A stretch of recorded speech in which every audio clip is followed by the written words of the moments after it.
off, but I got about another 25 miles to go, I think. Really cooking along pretty good. I got the wind at my back. I got the tide at my back. Here we go.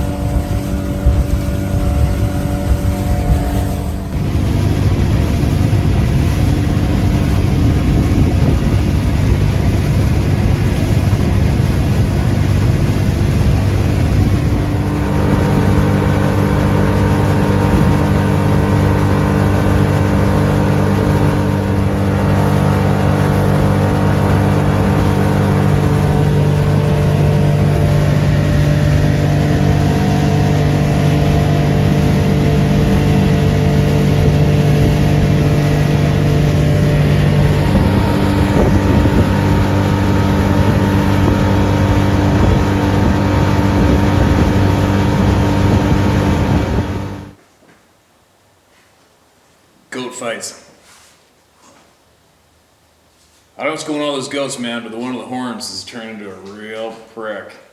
And it's really aggressive with the smaller one. I don't know if they're finally becoming of age and one's getting heat or something, and I don't know what's going on, but something's up.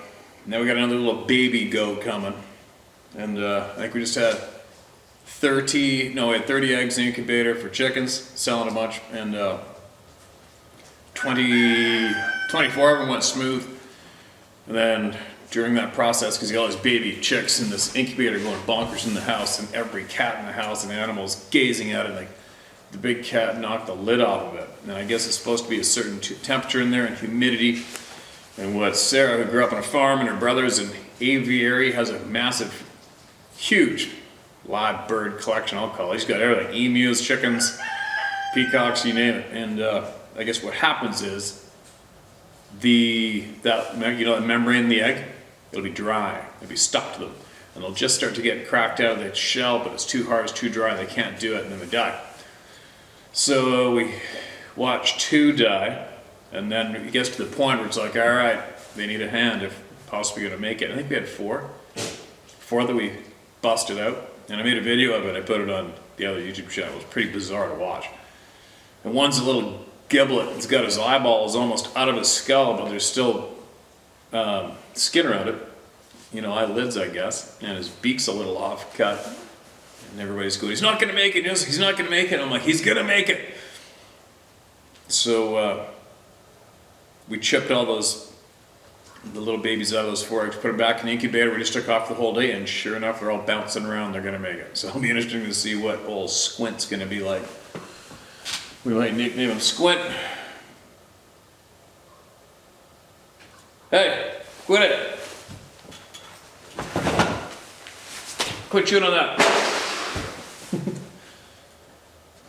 What else? That's about it.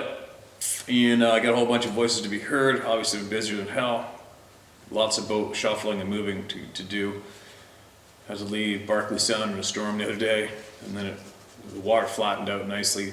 Obviously coming back, stopped off steelhead fish on the way there, and now we got to drive for 3 3/4 hours, probably tomorrow, and then I'm gonna have to get up early in the morning, and I'm gonna have to run the new boat, guide boat, from Victoria up the west coast to Barkley Sound, solo. I think I'll be doing that day after tomorrow. See how it goes. That's all my immediate goop. Now onward. Getting things shared. There's lots to share, lots I can talk about, but I probably want to shut up. So, let's get into hearing people talk, alright? Other than me. Everybody gets a turn. There's a lot of people silently waiting. A lot. Hundreds, thousands probably. Hundreds. There's just hundreds and hundreds. Let's get into this. Hello Steve, sorry if I missed any punctuation or wrong spelling. I'm a meat cutter, not a writer, LOL. And I'm a meat killer, not a word reader. Whatever. That probably wasn't even funny. Alright, I know you're not much on pictures. Honestly, I feel the same. Most are you had to be there, or a dark blotch that could be anything. I'm sending you a few that were taken on my Android during a 2-day mini getaway for my wife and I. We visited a national park with a well-known cave system. Getting right to it, short and simple, we both saw a large black being stand and start walking on two legs while on a short hike. We didn't discover the pictures till later that day. And besides the being we saw walking between trees, the same thing my wife glimpsed before she started for the truck, we had no idea what was all around us. The end of this short trail had a deep, small valley with a cave opening. Some interesting Civil War history to add to the really cool and very beautiful piece of woods, due to the old growth trees and lack of logging. I should add this trail we were on was a deck just up off the ground. Sorry, let me do that one more time. I got things distracting me. I gotta get settled in here. I should add this trail.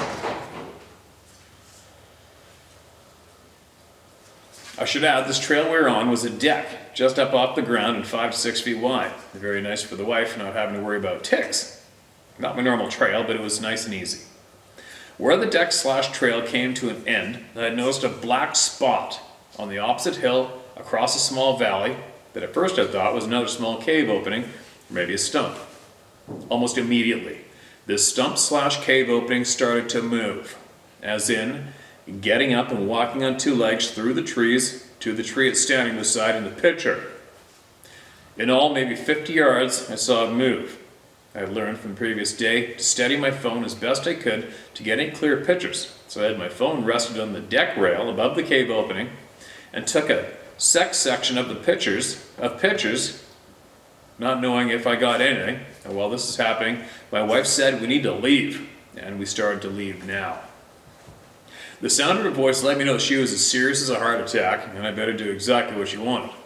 I could hear the fear in her voice. 12 years of marriage spent together, you know when there's a joke, or you better listen. She glimpsed the same thing and instantly started for the truck. This at best is 200 yards back in the woods on a deck, made trail. Very nice for the kids, so I thought, but a place had never thought I would see one of these people. I have more to send you, but unlike this sighting, my next encounter was terrifying for me. It was a life-changing event and is still a very emotional thing for me to think about, much less trying to write it out or vocally tell. But I will do it and get it to you. If it doesn't help someone, it'll help me get it out. Please don't use my name. We've had enough ridicule from the few who we trusted to tell, and her job would be too open-minded to it. Make sure all you do. I'm sure by now you have some idea how much true help you are giving the members of the club in no return. I'll attach pictures, and please share them. Tell me what you see. Stop sharing with listeners. This is for you personally. All right? Gotcha. Give me a minute, I can read this right now.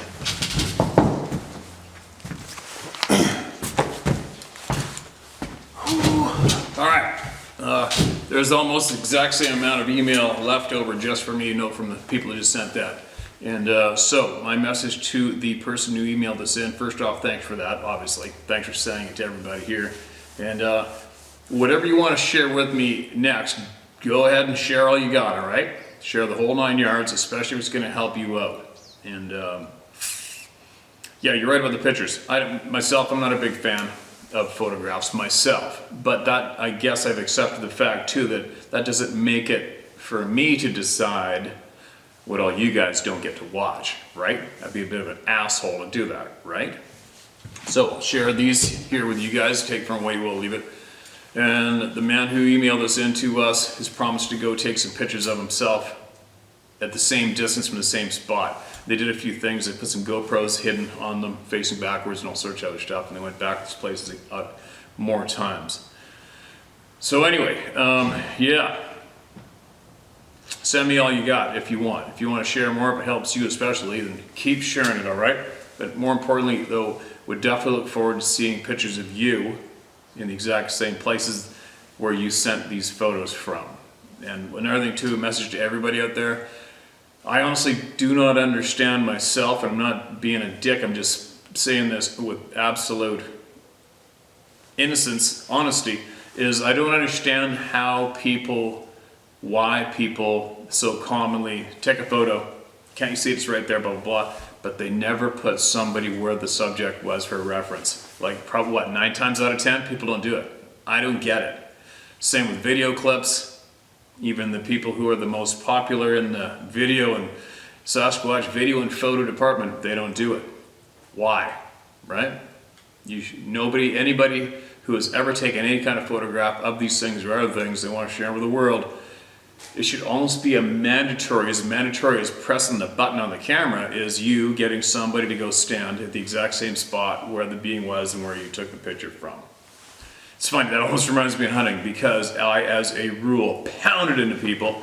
Whoever pulled the trigger, wherever you pulled the trigger from, you make sure you mark that spot always, and you mark that spot where the game animal was standing. It's very important, obviously for different reasons, but it just kind of reminded me of that little rule that I always pound into people.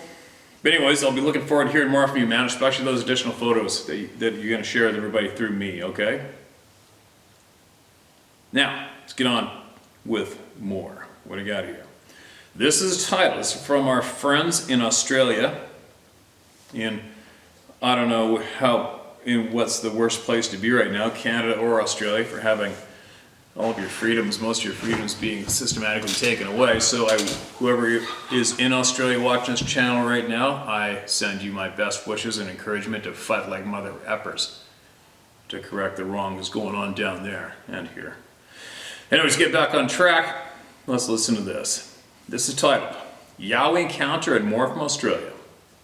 Hi Steve, my name's Tony from Australia.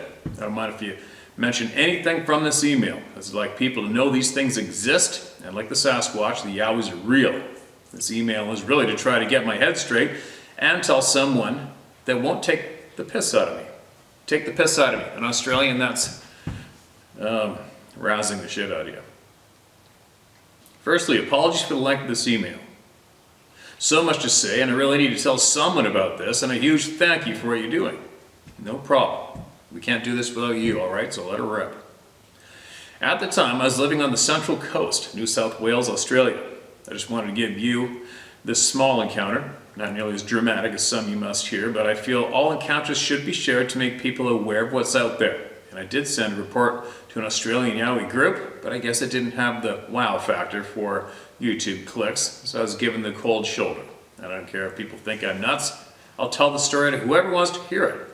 But after my first 2 attempts, I don't think I will tell anyone again. But what people take away from it is up to them. You have no idea how frustrated and pissed off I am after sharing my story with a suppositively expert group of Yowie researchers. Man, one of my closest friends. After sharing with them, I feel like an idiot. And actually, the friendship with my mate has never been the same. Well, no doubt, right? How do you be friends with anyone who doesn't have your back or questions your sanity? It's like, see you later, like the old rule number 1. You have time for people who fan your flames, not piss on your fire. Right? It's sad but true. And it's that statement alone, when I first heard it, made me take a look around me, and I got to business of eliminating those who piss on my flames.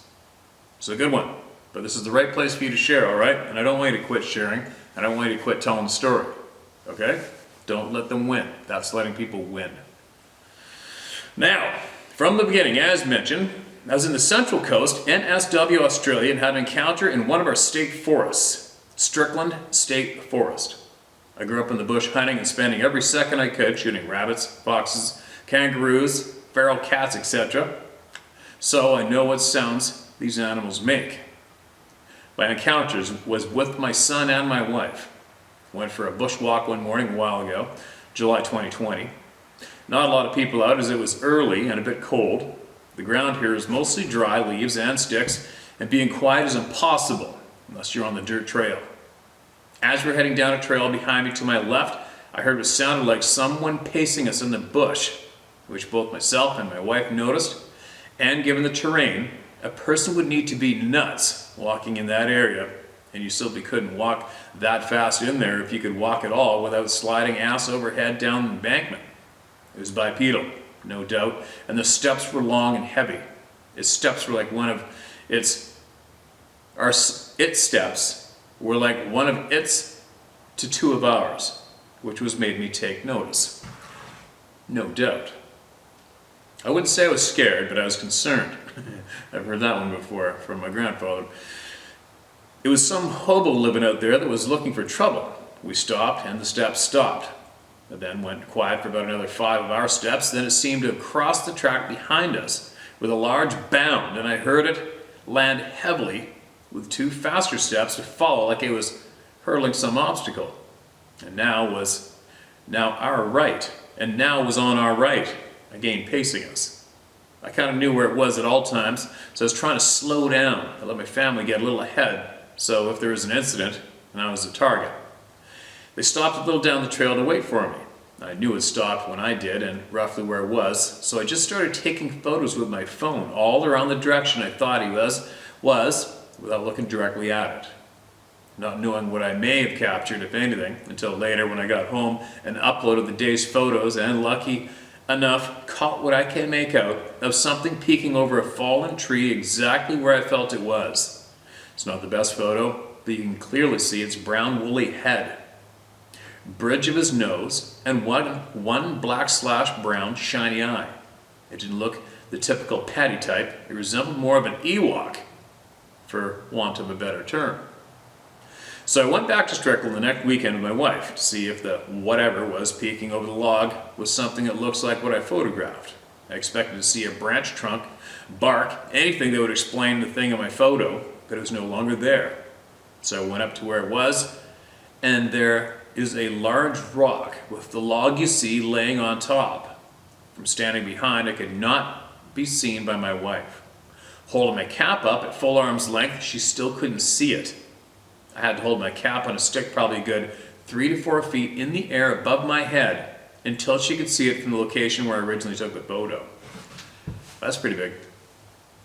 I climbed the rock to a point where I could peek over the log to see my wife, and I would have been at least 3 feet off the ground. I'm just under 6 feet tall, so whatever this was would have to be at least 9 feet tall, if not more.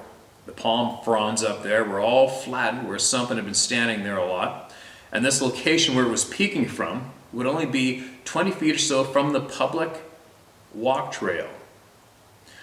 But to get to it, you either have to hack your way through palms or walk along the cliff edge to get there.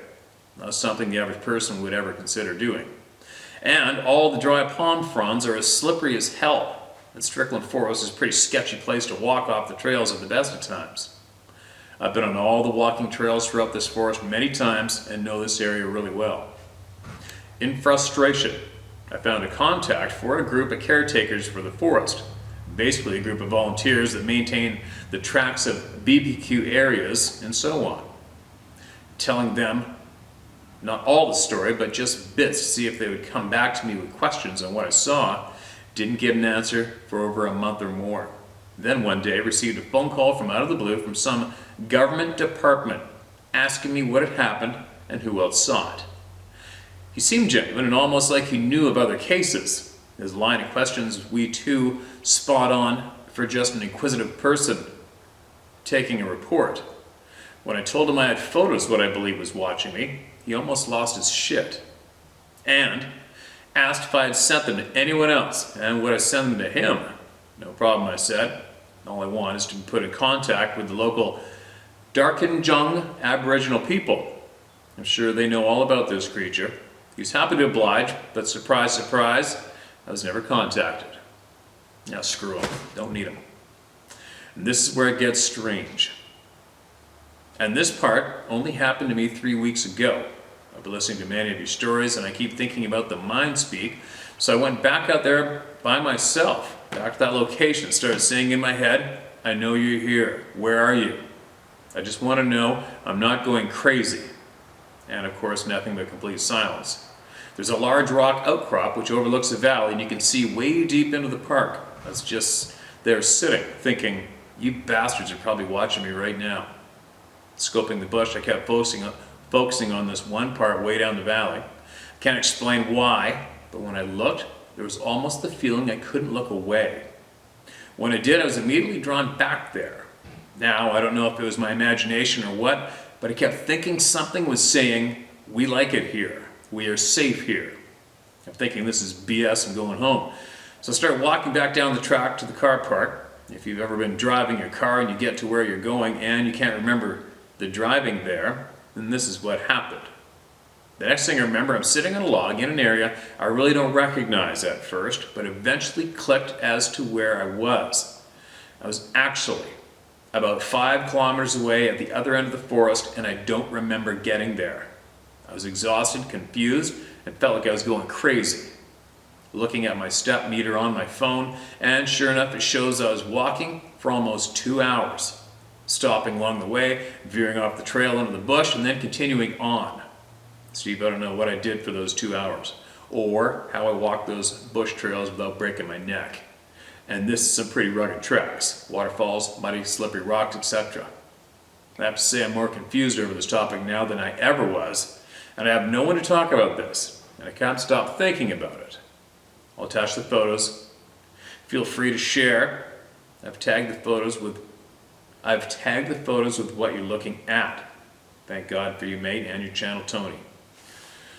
Okay, Tony. There's only one photo here, and I will share this in the video. Obviously, I'll share this, but I'm going to have to do a search on your email and see if I can't find it and see if there's any other photos missing. All right?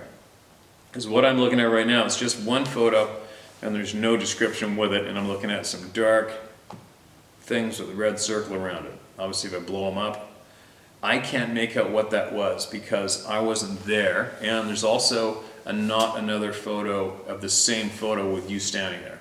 Okay? So, if I'm screwing up right now and I did not save the rest of the photos, I apologize, and if you can, email them back in. Okay? And even better if you can,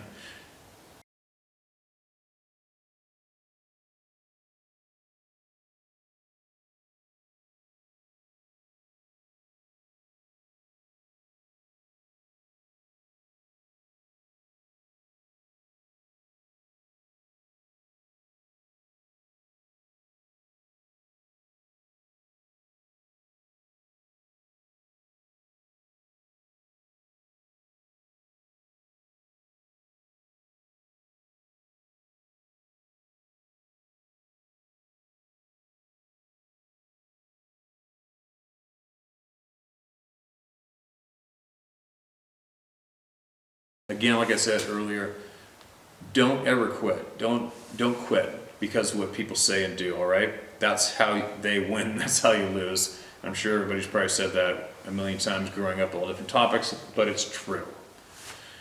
The only way you win is by not quitting. And I was going to mention something like that a little while back on another topic. You know, like as an example, it's a bit of a side note, but it's somewhat similar to what we're talking about here. When Canada had this huge protest going down in Ottawa, our military friend contact basically told me straight up that the people didn't at the time have a clue how many police officers Canada was losing at that time, and as well at that time and other times you always hear about people who are at an organization or people who are in government and they make a protest by quitting. I cannot be associated with these people. I don't like what they're doing here. I'm leaving. Well, sadly, that action of not speaking up and not staying and not writing it, that's the worst thing you can do. Okay, is quitting. Because the people who are in the same association as you, or the same trade, or the same business, same police department, whatever, if there's some bad pickles there and you quit and leave, what the fuck does that do?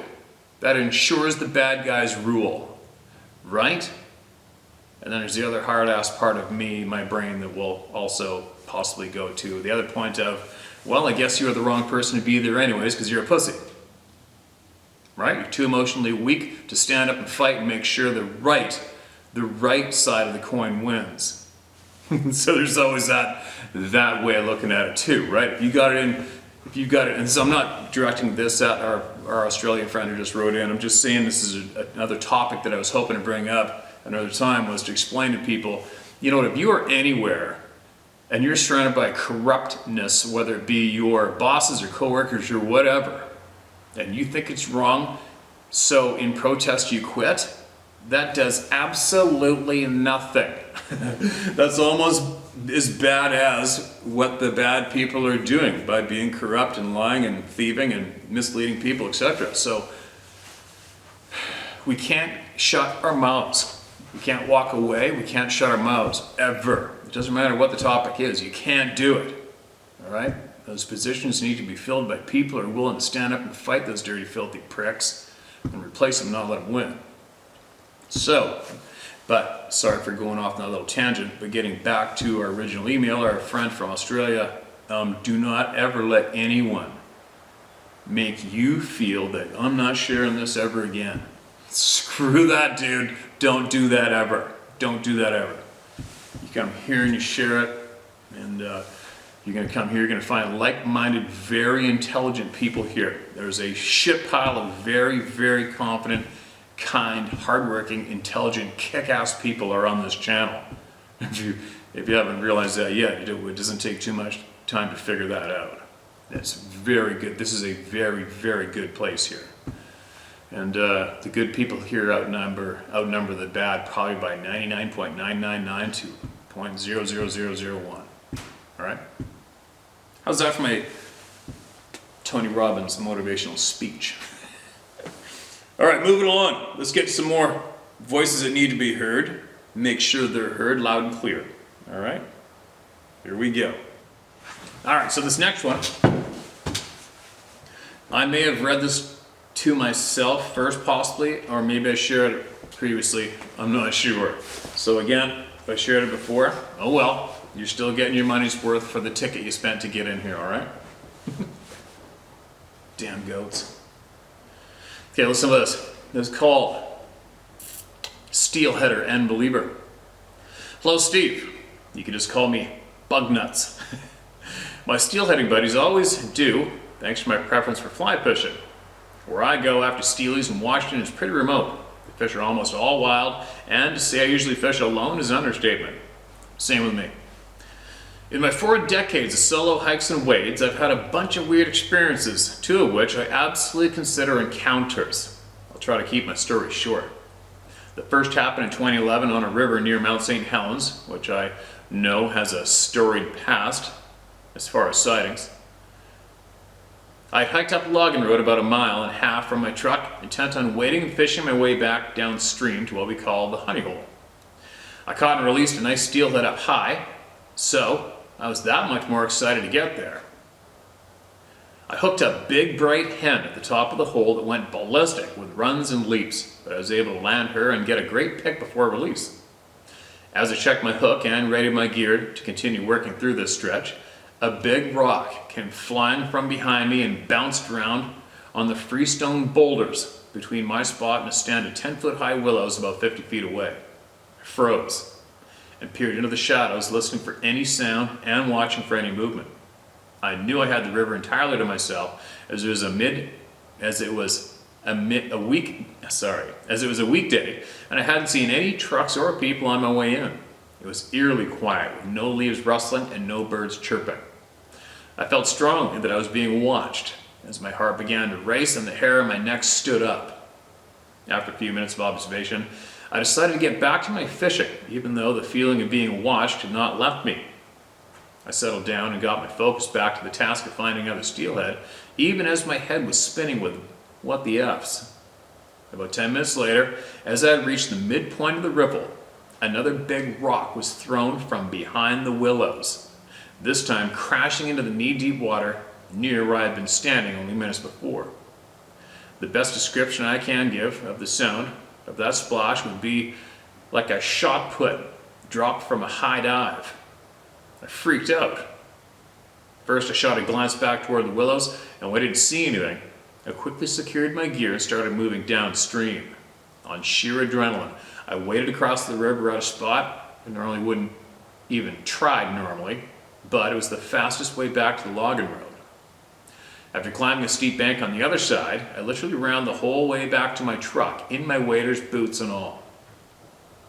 After tossing my rods and pack in the bed of the truck, I jumped in, started her up, and locked the doors. Thoroughly out of breath and sweating, but feeling safe. I then replayed the whole experience in my mind. I remember my conclusions at the time. Number one, no man could have thrown that rock that far. Number two, something or somebody didn't want me there. And even though it or he cost me a couple hours of steelheading time, I was fine with that. And three, the primal fear we have felt is real, but in a sense, irrational given the circumstances. If it had wanted to hurt me, it easily could have. The second story is shorter, but possibly more disturbing. One morning in the spring of 2013, I was hiking solo down a trail in the area of Wynoochee Canyon called Grisdale. In the old days, I used to be able to drive my truck way down this trail to a creek where I'd park, gear up, and then wade the rest of the way to some sweet steelhead water on the Wynoochee River. Most recently, though, the timber company that owns the lease on this land gated it. At the intersection with the forest road I drove in on and began clear-cutting large swaths of evergreens in that area. The long hike in was short and shadowy this early morning, and I was moving along at a pretty quick pace since I'd been tracking the river flow stats and figured the nooch would be in perfect steelhead green shape. About halfway down the trail, past the clear cuts and into the old growth, the sound of 3 hard, distinct wood-to-wood knocks stopped me in my tracks. Here we go. The knocks were methodically slow and rhythmic, and it sounded as if they came from just ahead of me and a few hundred feet off the left side of the trail. It was deafeningly silent for the knocks, and I squinted in low light, scanning the woods ahead of me in an effort to see any movement. Every muscle in my body tensed up, and all my hairs stood on end for the next few minutes as I started to think about my options. The prevailing thought was to say, screw it, and continue on down the river because I was jazzed to fish this day, and I'd already done all that work to make it this far. Rather than just hiking along quietly, however, I decided to announce my presence by making some spastic, random yells and sounds of my own. Right before I made it to the creek, some 15 minutes later, I once again heard loud knocks of wood. Only this time, there were only 2, and they came from slightly behind me and on the opposite side of the trail. Holy shit, I thought, there's either something following me or there's more than one. I felt safer once I made it to the clearing of a huge gravel bar along the river, and I commenced hunting some native steelhead, all the while feeling like I was being watched, tracked or both. I must have sounded like a complete spaz for the next few hours as I waded, fished, and yelped my way to my favorite riffle. I found a couple of aggressive winter steelies that morning, but the thought of the hike up and through the shadows was looming the whole time. No doubt. Fortunately, the brisk walk back was uneventful, and boy was I glad to see my truck when I reached that point of the trail. The really fascinating part came when I struck up a conversation with a lady bartender at a roadside tavern I stopped at to calm my nerves on the drive out of the valley. I mentioned to her that I had an interesting experience on the Grisdale Woods that morning while hiking in to fish. And instead of scoffing at my story, the lady leaned toward me and said, "Oh, you gotta hear this." She proceeded to tell me the tale told by a group of loggers that began making daily tracks into those same woods when the harvesting began a few years earlier. As these lumberjacks would sip their end of the day whiskey and chug their beers, they told her of frequent sightings of not just a Sasquatch, but a whole family of Sasquatches. According to her, they would talk openly about this group of hairy beings, some short and precocious, and a couple very tall and beastly. They would be seen walking the cut line almost every morning, as if it was their daily routine, and that these beings didn't seem all that bothered by the comings and goings of the other logging trucks. When asked her opinion of why this wouldn't be reported and/or no pictures or a video had ever surfaced, she spoke of a code amongst the loggers that they observed in order to keep the government's eyes out so they could do their jobs without interference. Unbelievable. As for me, I've had plenty of friends and family with whom I've chosen to share these stories ask me why in the hell I'd go out there in the wild alone, and in particular, why I wouldn't be carrying a gun. My simple answers have always been that it keeps me young, I'm 56, and that I'm a minimalist steelheader and don't want to carry too much gear. As to the first part, the truth is that being out there at the mercy of whatever I may come across is exhilarating and does make me feel young again. And as to the second part, the truth is, I don't think I've had the heart to shoot one of these things unless I was truly being attacked, which frankly doesn't seem that likely to me. Keep up the good work, Steve, and I trust my contact info will remain confidential with you. Of course it will, man. Gotcha. Thanks for that share. And that's going to be pretty unnerving, man, because I don't think there's too many steelheaders up here in the West Coast that don't think about these beaks, right? Unless, you know, obviously I've heard too much about them, but I'll show you guys something that happened to me a few days ago. I had to go out to the coast to grab my other boat, and I stopped in one of my favorite steelhead holes there, and got really lucky, good timing. There's a bunch of fish in that hole. I hooked 6 or 7 of them, and unfortunately I had one fish that I brought up, probably about an 8-pound fish, and I got him up, and he was bleeding out of his gills, and it's very unfortunate. We can't keep wild steelhead here in British Columbia. And it's catch and release only in single barbless hooks. And of course I had a single barbless hook, but it just caught him. He gulped that sucker down, and that hook had pulled lodged into his gills, and that's your lungs. So it's just like humans or any game animal. You put a hole in your lungs, and without any medical treatment, obviously if you're a human being, whatever, you get a hole in the lungs of anything, they're dead. They're eventually going to die. So when you are a steelheader and you love the fish, you don't want them to die, and you see that, it's kind of like, oh shit, that sucks. But anyways, I let the fish go. You know, even if they're gonna die, they come up dead. By law, you can't keep them. So here goes this steelhead, it swims off, and then I go back to fishing. And probably about 15 minutes later, and just like you say, you know, you're all by yourself, and it's dark, kind of gloomy around this spot where I'm fishing. You got to hike into it, and behind me is a wall of thick willow, and across me is the steep bank and the dark timber. But you know, when you got that thick wall of willow behind you, you always feel a little bit vulnerable in a way, and especially since to get back, you got to go upriver, cross the river, climb up the bank, go through the forest to get out. You're vulnerable. So I'm starting to fish away, and all of a sudden here, and because in the back of my mind, especially me, I'm always aware of every single sound I hear as I'm fishing, what's going down, right? And I heard a kersplush out of the corner of my eye downriver on my side of the river, about 40 yards down, maybe 50, and just starting to go around the corner, and the leaves aren't fully bloomed yet, so you can just see through the willow this huge splash on my side of the river, 50 yards down, is pissing rain. And obviously instantly it's like a pucker moment, oh, you know, because I remember the instant thought I had was, I'm not alone. What is it? And you hope you're not going to see a hairy leg, right? Bear, whatever. But it was an eagle. It was a huge eagle, went straight down and dove and splashed, this frickin' massive splash, and he jumped up and flew away, and he missed the fish. And then, this is crazy. And I kept on fishing. And then I fished probably for another 45 minutes or so. And then I threw my camera down a bunch of times. So I was there for at least another hour and change. And then I hiked across the river, up the bank, out to the truck. And then I drove the truck downriver probably another, I don't know, half a mile, to where there's a logging road, bridge. You get, well, old logging road, you get right beside the river. And I went beside the river, there's a pool there. So I get out of the frickin' truck, grab the camera rod, and I went back into the river. Half a mile later, probably an hour and a half, 2 hours later, I'm casting the camera down because I want to see if there's any holding in that hole once I got home. Check the SD card.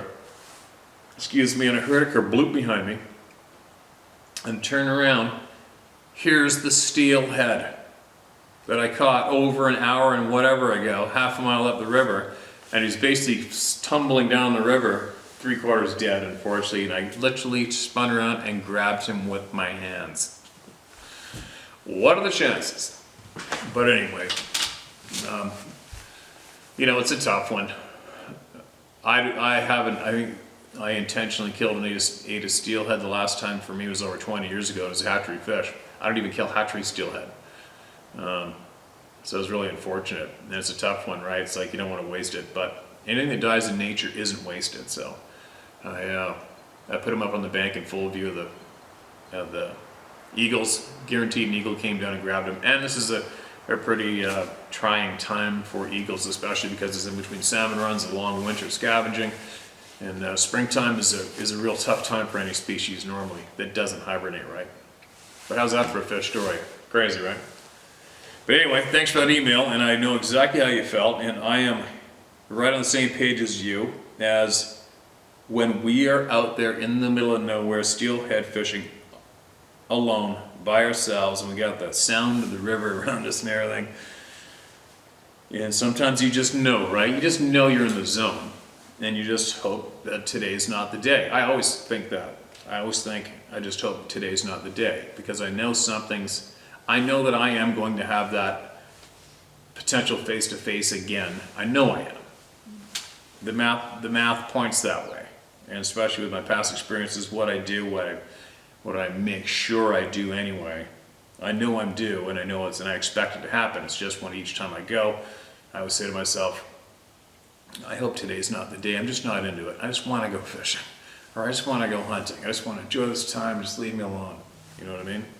So to be out there steelhead fishing and hear the boulders that you heard get tossed in the river, good God, no thanks. You know, like I just had that pucker factor happen, was it 2 days ago? That eagle, I didn't see the eagle flying down. It was just the massive splash on my side of the river in this remote spot, steelhead fishing. So what you just had happen to you, I'm picturing it absolutely crystal clear. I don't envy anyone that has to have that happen, right? It's not fun, man. It's not fun. It's just not fun. Now, what do we got here? Starts off with a bunch of photos. Hi Steve, my name is Patrick McCasey. McCasey. Mick, A-S-Y. Despite my Irish heritage and the fact that it's St. Patrick's Day, I can assure you I haven't hit the sauce yet. What the hell's wrong with you? Just kidding, man. I've been listening to you for years, and I find you to be the most believable in being believable, and being an avid hunter myself, entertaining also. I'm 65 years old, grew up in a large Catholic area in St. Paul, Minnesota. I've guided a few people from St. Paul, Minnesota. We had 8 kids in the family. My folks divorced when I was about 12, and my dad dated a lady who already had children. I became best friends with my stepbrother, Tom Landwehr, who introduced me to the outdoors. He eventually ended up commissioner of the Minnesota Department of Natural Resources under Governor Mark Dayton. We were both Boy Scouts and both attended all boys military academy, Cretin High School in St. Paul, Minnesota. My dad loved camping and would take us up into the Gunflint Trail at a Grand Marias Mountain a couple of times a summer. Tom and I couldn't get enough of it, so at 14 and 15, before we could drive, we would hitchhike up there and get as far away from people as we could. We would camp on Northern Light Lake, just about 5 miles up the trail. We fished the lake and had good success each time. It was 1973. I was a junior and Tom's a senior. We decided to take a dry riverbed up to what I think was Lake Merganser and try our luck, as we noticed it was pretty remote. I was in the front, Tom's in the back. After about 300 yards of pulling over deadfall, I looked and noticed some huge tracks crossing a sandy area in the riverbed.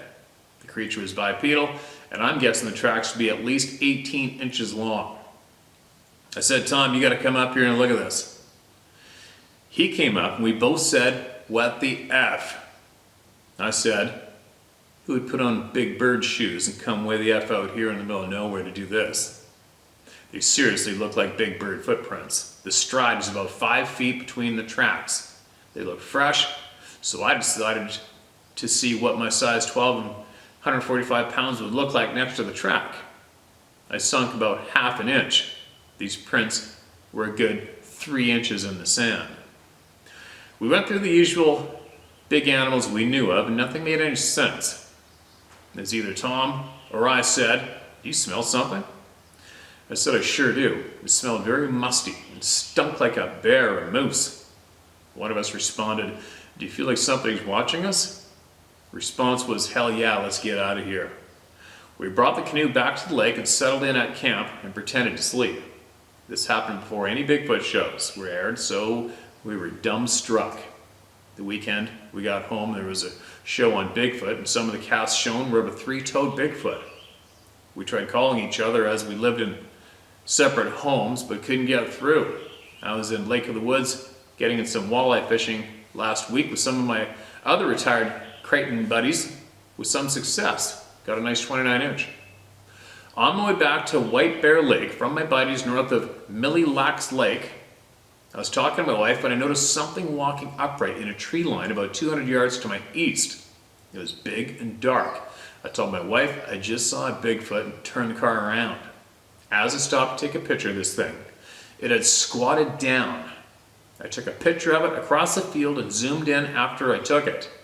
I swear I see muscle definition in the arms and the hair that looks like it's translucent. Had to share, Steve. I don't care if you use my name, but the stepbrother may not want to be outed. I sent him the pic and he said it's a bit early for bear. All the best. Keep up the great work, Patrick. Alright. Well, that's nice fish. Thank you for the share, man. I don't know if I'm supposed to share the fish picture publicly or not. Now, the dark object that looks possibly like it could be something squatting down. You just heard me rattle on about people sending in pictures and they never go over there and stand to where it was.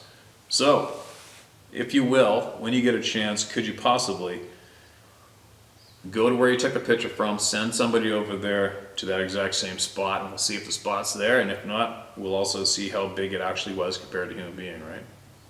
And that would appease the literal millions of people that are here watching this channel today, right? Thanks for sending that in, man.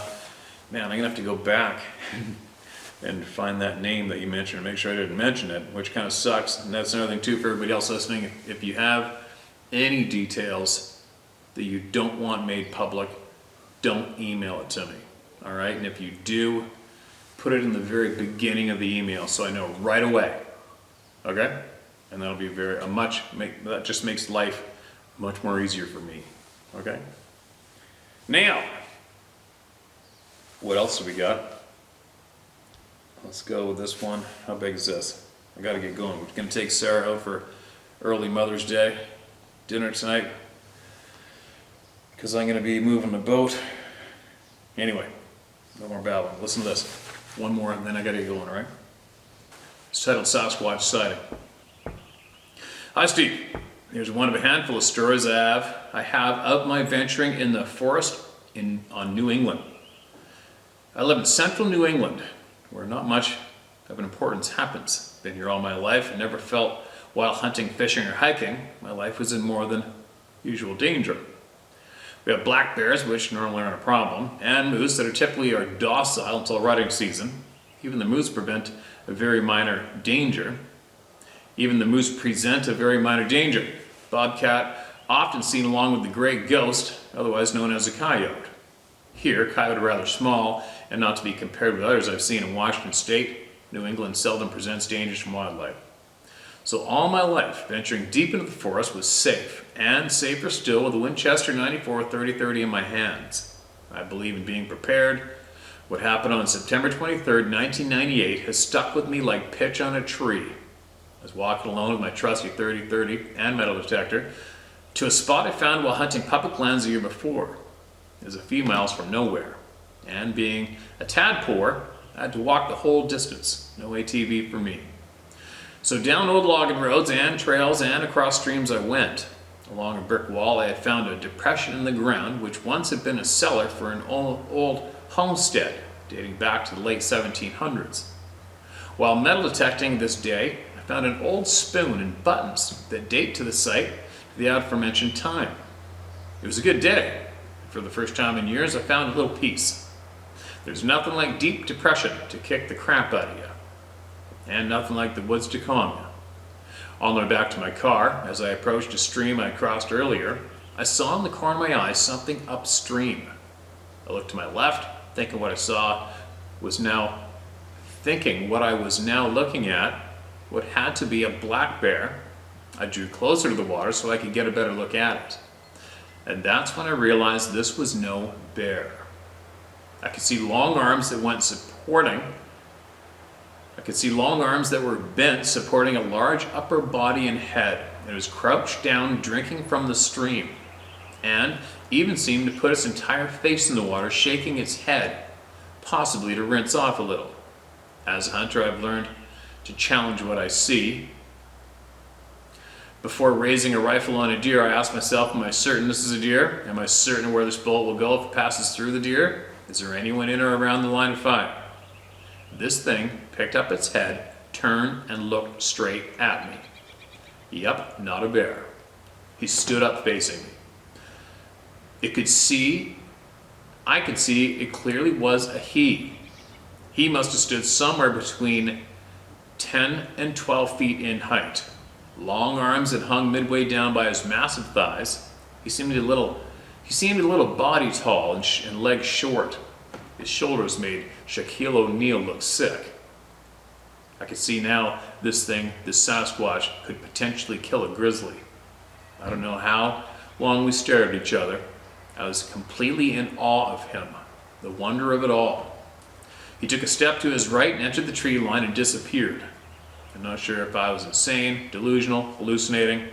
I stood there for several minutes, my heart beating through my chest, covered in cold sweat.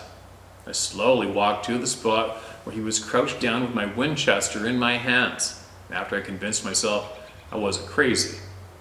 There were large footprints, knee indentations, handprints in the mud. Believing it best to leave the area, I turned back and continued to walk to my car. About 30 seconds into that walk, about 10 minutes since he stepped into the tree line, I heard 3 knocks, like a large branch striking a tree trunk. It sounded maybe 200 yards away, and I interpreted it as a warning. I put some electricity in my step, jumped in my car, and never returned to those woods. I think it's about time I visit my old deer hunting / metal detecting grounds. I'll let you know if I see anything worth reporting. Keep up the good work, Aaron. And welcome to the Club of No Return, Aaron. Where, as you know as well as I do, you'll never not think about that incident ever again. Ever. And you'll never be able to leave this club, so you're stuck with us. Right? And another one, and another one, and another one, and a frickin' another one. But anyway, I got you going. Now, if any of you are curious, if you want to go on Google Earth, or go on that, your maps on your phone where it's a clear, real-time view of the map, and take a look at the coastline of Vancouver Island between Victoria, British Columbia, and Barkley Sound. And that is where I will be traveling solo, just offshore, running a boat from that point to Barkley Sound. And the amount of sightings on that shoreline is ridiculous. So I'll throw down the zoom lens for the Canon here, and I'll put that on the seat beside me in the boat, which I normally do, and the Sony Handycam, which I rarely ever leave home without ever. And as I'm motoring along solo on that journey, I'll definitely be scanning the shoreline. There should be something else if I saw something odd and got it on videotape, wouldn't it? But that strip of shoreline is very, very remote. There's only one stop I could stop at if I needed anything, and that is in Port Renfrew. And Port Renfrew is where there's 2 or 3 rivers empty in Port Renfrew, and the head of that valley, where the San Juan River is where my grandfather had a face-to-face experience with that thing, broad daylight in mid-July. Yes, in that same valley. The amount of sightings that have come out of Port Renfrew alone are absolutely stupid. Gordon River, just around the corner from the marina as well on the river, just everywhere. It's everywhere, it's non-stop. Anyways, that's where I'm going. So I will be video chronicling the whole journey anyway. Who knows, maybe the water will be calm enough that I can just kind of cruise along and maybe get some shares out while I'm doing it. Who knows, you never know. But either way, I'll share that video with you guys. And once I get back. All right, I gotta go. It's time. Share my story at howtohunt.com. If you want to help yourself or help somebody else, you can get your email in there, all right? And we'll get to it.